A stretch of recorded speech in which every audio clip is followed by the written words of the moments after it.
Praise the Lord. നിങ്ങളെല്ലാവരും സന്തോഷത്തിലാണെന്ന് ഞാൻ വിശ്വസിക്കുന്നു. ഈ ദിവസങ്ങളിൽ കർത്താവ് നിങ്ങളെ കൂടുതൽ സന്തോഷത്തിലേക്ക് നയിക്കട്ടെ. അറിവിനെ അതിശയിപ്പിക്കുന്ന ക്രിസ്തുവിന്റെ സ്നേഹം നിങ്ങൾ ഗ്രഹിക്കുകയും അതുവഴി ദൈവത്തിന്റെ സമ്പൂർണ്ണതയാൽ നിങ്ങൾ പൂരിതരാകാൻ ഇടയാകട്ടെ. ഇന്ന് ഞാൻ നിങ്ങളുടെ മുമ്പിൽ വെക്കാൻ പോകുന്ന ഒരു ചെറിയൊരു വചനം, എൻ്റെ ഒരു ആശയമായിട്ട് അത് കണക്കാക്കാം. പലർക്കും പല രീതികളിലായിരിക്കാം ഈ വചനം മനസ്സിനകത്ത് വരുന്നത്. എൻ്റെ ഒരു ആശയം മാത്രം, ചെറിയൊരു ആശയം നിങ്ങളോട് പങ്കുവെക്കാൻ ഞാൻ ആഗ്രഹിക്കുന്നു. യോഹന്നാന്റെ സുവിശേഷം 15-ാം അധ്യായം അതിന്റെ 9-ാമത്തെ വാക്യം ഇങ്ങനെ പറയുന്നു: പിതാവ് എന്നെ സ്നേഹിച്ചതുപോലെ ഞാൻ നിങ്ങളെ സ്നേഹിച്ചു, അതിനാൽ നിങ്ങൾ എൻ്റെ സ്നേഹത്തിൽ നിലനിൽക്കുവിൻ. അതിനാൽ എന്നൊരു വാക്കില്ല, നിങ്ങൾ എൻ്റെ സ്നേഹത്തിൽ നിലനിൽക്കും. ഞാൻ ഈ ചിന്ത ഞാൻ പങ്കുവെക്കുന്നതിന് മുന്നമേ ആദ്യമേ ഞാൻ നിങ്ങളുടെ അടുത്തേക്ക് ഒരു ചെറിയൊരു കാര്യം ചോദിക്കാൻ ആഗ്രഹിക്കുന്നു. നമ്മളെല്ലാവരും ഇന്ന് ജീവിക്കുന്ന ജീവിതത്തിനകത്ത് പകരത്തിന് പകരം ചെയ്യുന്നവരാണ്. നമ്മളെ സ്നേഹിച്ചാൽ നമ്മൾ സ്നേഹിക്കും, നമ്മളോട് ദേഷ്യം കാണിച്ചാൽ നമ്മൾ ദേഷ്യം കാണിക്കും, നമ്മളോട് മിണ്ടിയില്ലെങ്കിൽ നമ്മൾ മിണ്ടത്തില്ല. സ്വാഭാവികമാണ്, അതൊരു മാനുഷികമായിട്ടുള്ള ഒരു കാര്യമാണ്, എല്ലാ മനുഷ്യർക്കും ഉണ്ടാകുന്ന ഒരു കാര്യമാണ്. സ്നേഹിക്കുന്നവരെ നമ്മൾ കൂടുതൽ സ്നേഹിക്കും, സ്നേഹിക്കാത്തവരെ നമ്മൾ അവഗണിക്കും. പക്ഷേ ഇവിടെ പറയുന്നത് ഇങ്ങനെയാണ്: പിതാവ് എന്നെ സ്നേഹിച്ചതുപോലെ ഞാൻ നിങ്ങളെ സ്നേഹിച്ചു. അപ്പൊ യേശു ക്രിസ്തു കാണിച്ചു തന്ന സ്നേഹത്തിനകത്ത് പിതാവിന് യേശുവിനോടുള്ള സ്നേഹമുണ്ട്.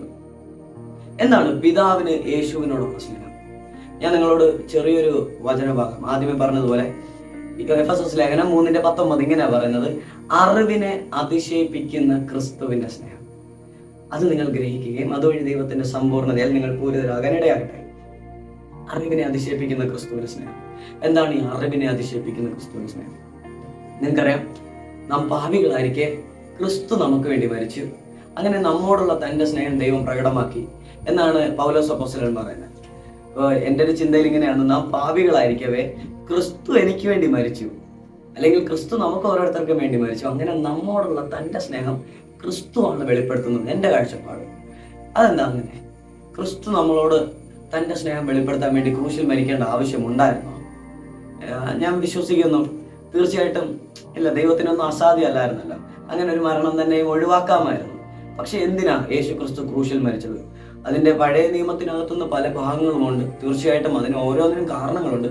എങ്കിൽ പോലും എൻ്റെ ഒരു ചെറിയൊരു ചിന്തകളിൽ വന്നൊരു കാര്യം ഞാൻ പറയട്ടെ. തന്റെ ശരീരത്തെ അടിച്ചു തകർത്തിട്ടും തന്റെ രക്തത്തിന്റെ അവസാന തുള്ളി തന്നിട്ടും എനിക്ക് നിന്നോടുള്ള സ്നേഹത്തിന് ഒരു കുറവുമില്ല എന്ന് ദൈവത്തിന് കാണിക്കാൻ ഇതല്ലാതെ വേറൊരു വഴിയില്ലായിരുന്നു. ഇതാണ് എൻ്റെ ചെറിയ ചിന്തയിൽ വന്നൊരു ആശയം. എനിക്ക് നിന്നോടുള്ള സ്നേഹം ഭയങ്കര വലുതാണ്. അതായത് എത്ര നീ എന്നെ ഉപദ്രവിച്ചാലും, എത്ര നീ എന്നെ അടിച്ചാലും, എത്ര നീ എനിക്കെതിരെ സംസാരിച്ചാലും, എത്ര നീ എന്നിൽ നിന്ന് അകന്നാലും എനിക്ക് നിന്നോടുള്ള സ്നേഹത്തിന് കുറവില്ല. തീർച്ചയായിട്ടും നീ ചെയ്യുന്ന ഓരോ പാപങ്ങളും എന്നെ മുറിപ്പെടുത്തുന്നുണ്ട്, തകർക്കുന്നുണ്ട്.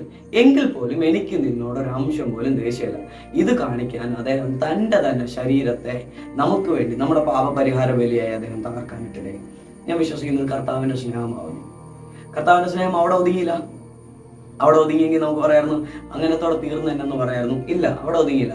അതിനുശേഷം കർത്താവ് നമുക്ക് വേണ്ടി ഉയർത്തെഴുന്നേൽക്കുകയും അവന്റെ സകല അനുഗ്രഹങ്ങളെ നമ്മുടെ മേൽ പകരുകയും ചെയ്തു, നമ്മളെ ദൈവത്തിന്റെ മക്കളാക്കുകയും ചെയ്തു. കർത്താവ് യേശുവിന്റെ വലിയ സ്നേഹമാകുന്നു.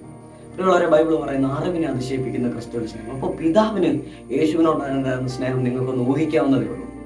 പിതാവിന് യേശുവിനോടുണ്ടായിരുന്ന സ്നേഹം വാസ്തവത്തിൽ തന്റെ സ്വന്തം ശരീരം തകർക്കുകയും യേശുവിന് വേണ്ടി തന്റെ ജീവിതത്തെ തന്നെ കൊടുക്കാൻ തക്ക വിധം പിതാവ് അത്രമാത്രം യേശുവിനെ സ്നേഹിച്ചു. എന്തിനാ ഈ ഒരു വചനത്തിന്റെ പ്രസക്തി ഇവിടെ? എന്തുകൊണ്ടായിരിക്കും ഞാൻ ഈ ഒരു വചനം നിങ്ങളോട് പറയുന്നത്? അതായത് ഞാൻ പാപിയായിരിക്കവേ യേശുവിനെ ഇത്രയും സ്നേഹിച്ചെങ്കിൽ, ഇത്രയും പെർഫെക്റ്റ് ആയിട്ടിരിക്കുന്ന സൺ, പുത്രനായിരിക്കുന്ന യേശുവിനെ പിതാവ് എത്രയോ അധികമായി സ്നേഹിച്ചിരിക്കും. പക്ഷേ എന്റെയും നിങ്ങളുടെയും രക്ഷയ്ക്ക് വേണ്ടി റോമക്കാർക്ക് എഴുതിയ ലേഖനം 8-ാം അധ്യായത്തിന്റെ 32-ാം വാക്യം പറയുന്നു: സ്വപുത്രനെ പോലും ഒഴിവാക്കാതെ അവനെ നമുക്കായി ഏൽപ്പിച്ചു തന്നവൻ അവനോടുകൂടെ സമസ്തവും ദാനമായി നൽകാതിരിക്കുമോ? സ്വന്തം പുത്രനെ തരാൻ തക്കവിധം, അതായത് അത്രമാത്രം പിതാവ് സ്നേഹിക്കുന്ന, പിതാവ് ആർക്കെങ്കിലും വേണ്ടി ജീവൻ കൊടുക്കുമെങ്കിൽ അത് പുത്രന് വേണ്ടിയായിരിക്കും. ആ പുത്രനെ അത്രമാത്രം സ്നേഹിക്കുന്നുണ്ട്. ആ പിതാവ് നമുക്ക് വേണ്ടി ആ പുത്രനെ തന്നു. ഇവിടെയുള്ളവരെ നിങ്ങളും ഞാനൊക്കെ എത്ര വിലയുള്ളവരാ ഒന്ന് ചിന്തിച്ചു നോക്കിയേ. എത്ര വിലയുള്ളവരാ! പിതാവ് അത്രമാത്രം സ്നേഹിക്കുന്നു. തൻ്റെ ജീവിതത്തെക്കാൾ വിലയുള്ള പുത്രനെ നമുക്ക് നൽകാൻ തക്ക വിധം നമ്മൾ അത്രമാത്രം സ്നേഹിക്കുന്നു. അപ്പൊ നമ്മൾ എത്ര വിലയുണ്ട് പിതാവിന്? പിതാവ് നമ്മളെ എത്രയോ അധികമായി സ്നേഹിക്കുന്നു. ഞാൻ ഇന്ന് നിങ്ങളോട് പറയുന്ന നേരത്ത് യേശു പറഞ്ഞു, എൻ്റെ പിതാവ് എന്നെ സ്നേഹിച്ചതുപോലെ ഞാൻ നിങ്ങളെ സ്നേഹിച്ചു, നിങ്ങൾ എൻ്റെ സ്നേഹത്തിൽ നിലനിൽക്കുക. ആ സ്നേഹത്തിൽ നിലനിൽക്കാനാണ് വിളിച്ചത്. അവിടെ വേറെ ഒരു വാക്യവും പറഞ്ഞില്ല, നിങ്ങൾ ആ സ്നേഹത്തിൽ നിലനിൽക്കുക. എന്താണ് ഈ സ്നേഹത്തിൽ നിലനിൽക്കുക എന്ന് പറഞ്ഞു? പ്രത്യേകിച്ച് പറഞ്ഞു കഴിഞ്ഞാൽ ഒറ്റ കാര്യമുള്ളൂ, ഞാൻ എൻ്റെ പിതാവിൻ്റെ കൽപ്പനകൾ പാലിച്ച് നിലനിൽക്കുന്നത് പോലെ നിങ്ങൾ എൻ്റെ കൽപ്പനകൾ പാലിച്ചാൽ നിങ്ങൾ എൻ്റെ സ്നേഹത്തിൽ നിലനിൽക്കും. യേശുവിൻ്റെ കൽപ്പന വളരെ എളുപ്പമാണ്, വളരെ കോംപ്ലിക്കേറ്റഡ് അല്ല, വളരെ എളുപ്പമാണ്. എല്ലാറ്റിനും ഉപരി ദൈവത്തെ സ്നേഹിക്കുക, നിന്നെ പോലെ നിന്റെ സഹോദരനെ സ്നേഹിക്കുക. ഇന്ന് നമുക്ക് ഹൃദയത്തിനകത്തുള്ള ഉളുപ്പും ഭാരവും സഹോദരങ്ങളോടുള്ള ദേഷ്യങ്ങൾ എന്തെങ്കിലും ഉണ്ടെങ്കിൽ എടുത്ത് കളയുക, ക്രിസ്തുവിനെ പ്രതി. നിങ്ങളിത് കളയുന്ന നേരത്ത് എന്താ നിങ്ങൾക്ക് ബെനിഫിറ്റ് എന്ന് ചോദിച്ചു കഴിഞ്ഞാൽ ഞാൻ പറയട്ടെ, വേറെ ഒന്നുമല്ല, പിതാവ് നമ്മളോട് ക്ഷമിച്ചു, അതുപോലെ നമ്മളും പിതാവിൻ്റെ സ്വഭാവം കാണിക്കുന്നു. നമ്മളും പിതാവും ഒന്നായിത്തീരുന്നു ഇങ്ങനത്തെ ഒരു പ്രവൃത്തിയിലൂടെ.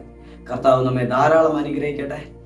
ഈ വചനത്തിന്റെ ആ ഒരു അകക്കാമ്പിലേക്ക് ദൈവം നമ്മളെ ധാരാളം അധികമായി നടത്തട്ടെ. പിതാവ് ക്രിസ്തുവിനെ സ്നേഹിച്ചതുപോലെ യേശു നമ്മളെ സ്നേഹിച്ചു. അതുകൊണ്ട് അവന്റെ സ്നേഹത്തിൽ നമുക്ക് നിലനിൽക്കാം. ഇത്ര അധികമായി സ്നേഹിക്കുന്ന പിതാവിനെ നമുക്ക് നമ്മുടെ ജീവിതം കൊണ്ട് തന്നെ സേവിക്കുകയും ആ ജീവിതം പിതാവിന് തന്നെ സമർപ്പിച്ച് നമുക്ക് ജീവിക്കാം. കർത്താവ് നിങ്ങളെ ധാരാളം അനുഗ്രഹിക്കട്ടെ. God bless you. Praise the Lord.